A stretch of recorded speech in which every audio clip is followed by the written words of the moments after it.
It's Saturday, 10:15. I am here at this time because Tom wanted to make an early start.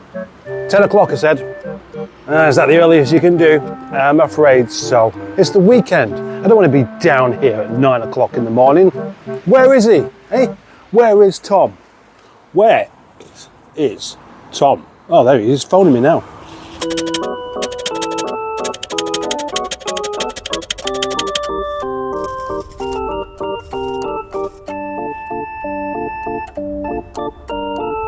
Dr. Crane has just had a little operation. Using my time wisely, I've fixed the handle by welding on a crowbar. That's sturdy. And what a fantastically neat welding job I've done. There we go, that's even better. The colour of class, the colour of money, the colour of my crowbar. No, that is lovely. That is luxurious. That is wonderful. And because it's painted gold, you know I'm now a gangster, and you should not. Don't take any chances with me, bruv, all right? 11:15. I don't do waiting very well because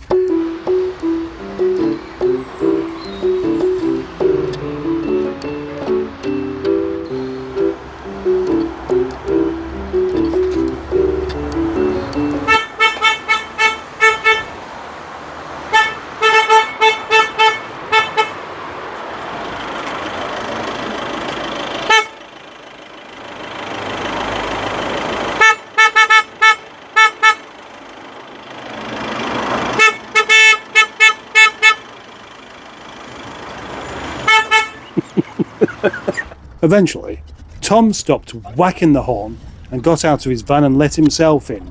Then he went straight for the engine crane, and together we started to take out the engine that only 3 weeks ago we'd put in.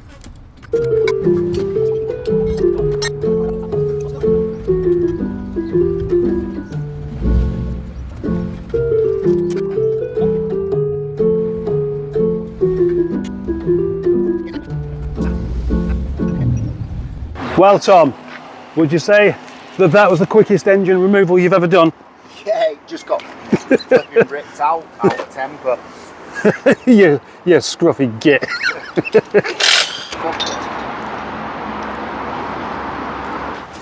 Now, what's happened is little Tommy Turbot has made a mistake, which is rather unfortunate, but the gearbox that was on there has a hydraulic clutch rather than a cable clutch. And so we've had to pull it back out. So now the plan is today to fit the Audi DSG gearbox from a Golf R straight onto it, then bung it back in.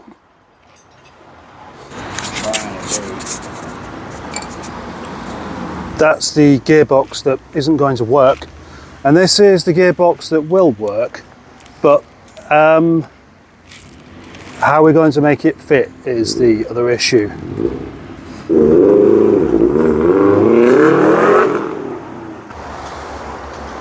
Now, Tom is a clever chap, but I don't understand how he's going to make that gearbox fit in the hole. The other one only just about fit, and the PG1 gearbox is 13.5 inches wide.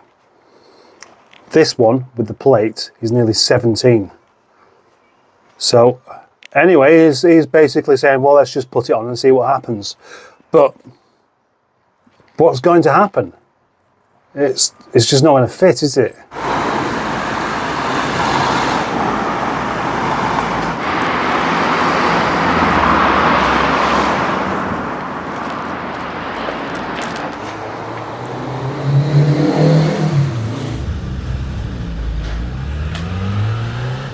Good man.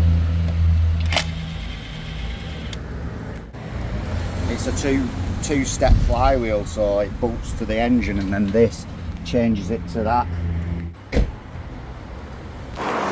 There isn't quite the same carefree atmosphere today because this has caused some problems. Tom has gone off to go and get some bolts for this plate because the ones we have are incorrect. And as usual, time is rapidly disappearing. What about the big question though? What do we do about the space here? Because there isn't going to be enough of it. And the only option whilst using this gearbox and that engine, as I see it, is going to be cutting into the body. Cutting about 1.5 inches either side. This is going to be a much bigger job than first anticipated. Seriously, much bigger. And now, shit, all that stuff's in the way. In 45 minutes, I have to go home because it's a Saturday. Saturdays are not days where I spend all day here. I can't. I'm not allowed to. I'll get into trouble. It's not worth the trouble it will cause. And when I do stay a bit later, I end up having to take the following day off just to make up for it.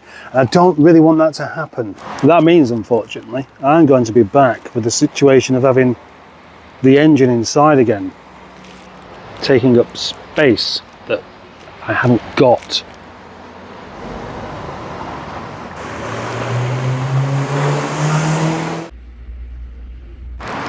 Bollocks. It's just getting worse, this. There's 2 sets of gearbox oil spilt on the floor now. Hydrochloric acid and a brush.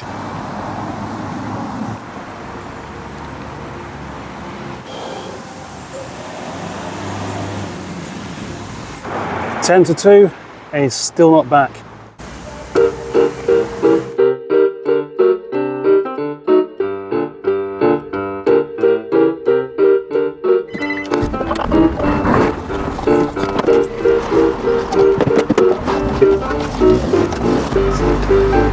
Right, well, I don't mind saying that that has been quite possibly the most counterproductive day ever in the history of the 500 brake horsepower Rover 25 project.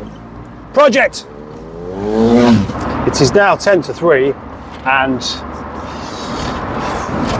the only thing achieved today, unfortunately, has been pulling that gearbox and engine back out of the car and taking the gearbox off and covering the ground with oil, giving my landlord an excuse to be rather unhappy with me, probably, if he sees it. Hopefully he won't. Although the engine and gearbox combined now is 3.5 inches too wide to go in the hole, Tom's still convinced that it will go in just by dipping it at an angle like that. It will go underneath the kind of chassis rail. But I hope I'm wrong, but I think he's wrong. I really cannot see that happening at all. I think we're just heading for another problem. Just like I am when I get home. It's not a good end, I'm afraid. In an open top car, and all I can smell is gearbox oil all over my feet where I've been trying to sweep it up with hydrochloric acid.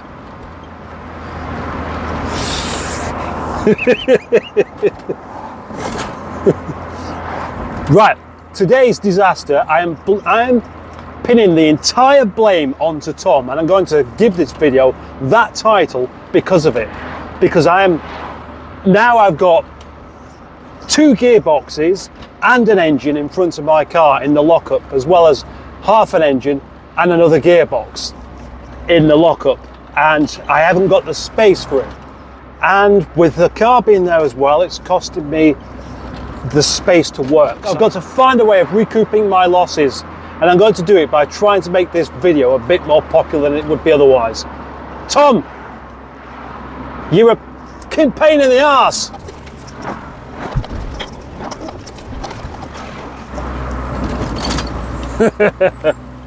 A few days later. Bollocks! Right, Tom, hiya. Yeah, I'm good. How are you? I didn't ask you how you are, I just said hiya. Oh, hiya. Tom the magician, who's about to show us how he's going to do it. Bunny on the flywheel for the DSG gearbox. It's unfortunate that the really awkward part's going to come along and make it exceedingly almost impossible. Oh, yeah. Yeah. I've got a couple of things to teach you, Tom. I mean, you're a very clever chap and all that, but there's 2 things you don't understand. One is time, and the other is space.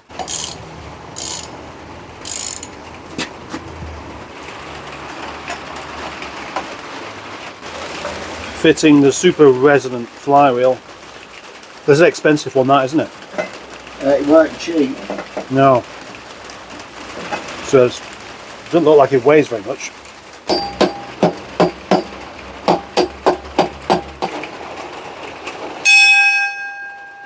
Nominate Patreon, nominate. Tom's gone next door with his obsession with Loctite.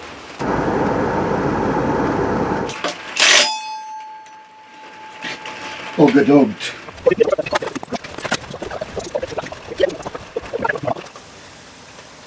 So clearly it's important for you, Yeah. for me to say, oh yeah, well done Tom, it does go straight on without too much jiggling. Jiggery pokery. But what else do you know? Did you know that it was going to end up with gearbox oil all over the floor? No, I did not know that. Right.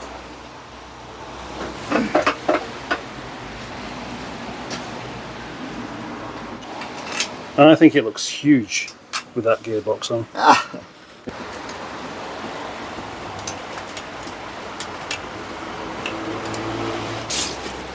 Tom is now going to measure. Hold that on the centre. Like measure the engine. It's about 900 millimetres. About 900 millimeters, which is almost a meter. That's not open. Because it's the only Okay, thing seriously I now wanna then. do. 900. Just. Yeah, that's 900. Yeah. According to Tom's measuring skills, it will just about fit. But I think what we really need is the expert opinion of measuring man. Yeah, I'm just saying, obviously don't stick it on and leave it there.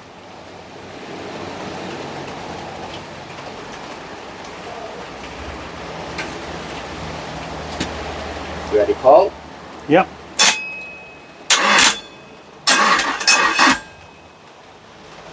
Yeah. Going round. Yeah, going round. That'll do, won't it? Oh, yeah. Sounds great. Did sound alright, that. Why does it sound like a bell? Because it's got a lightweight flywheel on it. Is that how it should normally sound then? Yeah. Wow.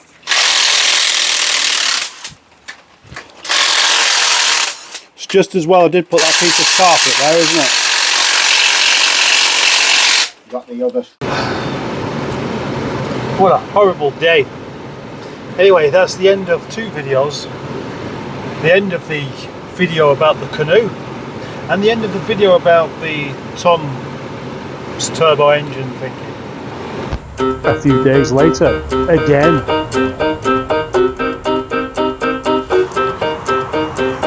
Tom's looking less than his usual cheery self at the moment. Just a bit dejected. Yeah. Well, things are meant to test you, aren't they?